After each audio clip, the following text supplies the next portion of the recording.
you'll see she was taping. And she's doing this panorama, and you see all these delighted faces. And then you see one person with a sickening pallor. And that was me, the other David. But I'm gonna do it. I don't like you all staring at me, but I need you to. I need you to stare at me. That's what this is. That's how this works. I do resent you for it. I do resent you for it, even though it's exactly what I want.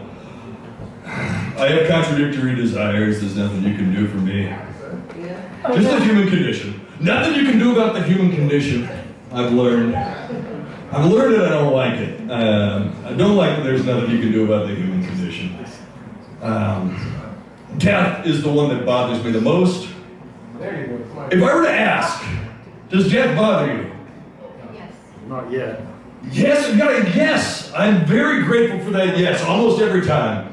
I get people who say that death doesn't bother them. And yet it bothers, I'm sure it bothers everyone. It's in Barbie. It depends who it is. Your own death. It bothers everyone. But I think in polite company, everyone pretends it doesn't bother them. It really annoys me. A lot of times people are like, well, I can look back on a life well lived, and then I'm grateful. I'm like, yes, I would enjoy looking back on a life well lived. The problem with death is that after you look back on the life well lived, you immediately forget the life well. You forget everything. Not only the life well lived, but what life is. It's all everything that we have is in life, and then we don't get to keep it. It bothers me. I think we're fairly deluded about it. We tell ourselves that, like one thing, like not only the fact that we die, but we like to pretend that it would be bad to live forever. So, for example, ghosts are always portrayed as really hating to be what is basically alive. Between alive and death, they said undead have horrible, tortured souls. Almost all what we do is just looking and thinking. They can do almost everything we can do. But they're supposed to have tortured souls, and they always have their unfinished business, so they can leave this mortal plane. Which I wouldn't do. I think if I were a ghost, I would never want to leave the mortal plane. No one's making me finish the business. Look around. Look around. I would say if you're sent back to finish your unfinished business, look around first. You can go through walls. Have you ever wanted to see what's inside a wall? It's very interesting, especially if you have nothing to fear from asbestos poisoning. Just go in the wall, look at some asbestos up close. Look at those little fibers. They can't harm you.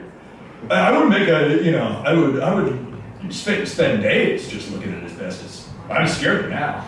And I can make some use out of that, because ghosts, I think, have a horrible attitude. For one thing, they're groaning about their unfinished business and their tortured existence. The other thing, they don't get a job.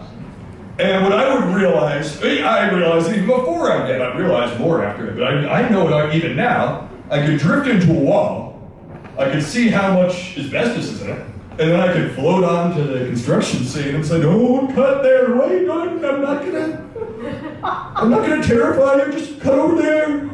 Just a foot to the left and you won't hit the pipe, which is wrapped in very friable asbestos. You can run away if you want, but if you cut into that pipe, if you cut into that wall and you don't see a steam pipe that's wrapped in about 3/4 of this very friable, very useful, highly insulated, but it's deadly, asbestos insulation, well, they never talk to me again. Well, what do you know? It cuts in and it's exactly the type of insulation I described. Now, not the hardest guess, a lot of old construction around here, but after like 5 or 6 times, where I described exactly the type of insulation, approximately the number of linear square feet, because I don't have a tape measure in there, but I described pretty much exactly what's in that wall. I could get a job for an asbestos company. It would be very useful to be able to send a ghost in there, and I would ask very little. I don't need anything. I don't need anybody to stay alive. All I want is someone to talk to. And I feel like if you work for an asbestos abatement firm, talking to a ghost might be weird, but it's not like the most boring lunch conversation you ever had. Because you're sitting around, hey Mike, what'd you do yesterday? Took out a lot of asbestos. What are you asking me for? You were there. Oh yeah. Hey Ghost! They never learned to bother to learn my name. They call me Ghost. Hey Ghost! What's it like on the other side of death? And then I could tell them fascinating things.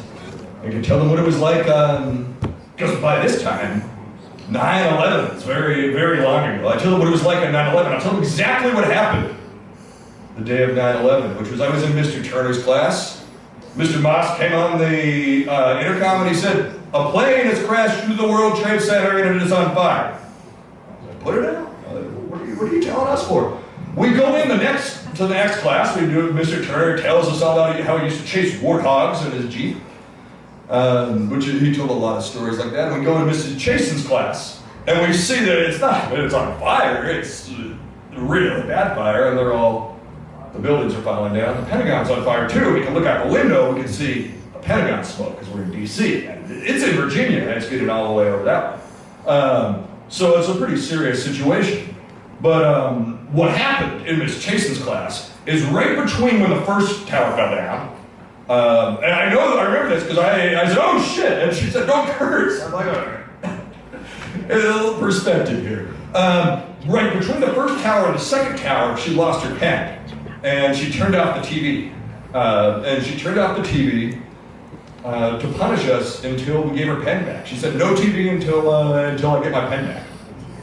This is actually what Miss Chasen did at Deal Junior High School during 9/11, and we missed the second tower. We had to hear about it at lunchtime because Miss Chasen, someone stole Miss Chasen's pen when she lost it. So every year on 9/11, I do send an email around my friends, a picture of the pen that Miss Chasen lost, and I said never forget, and we never will until we die.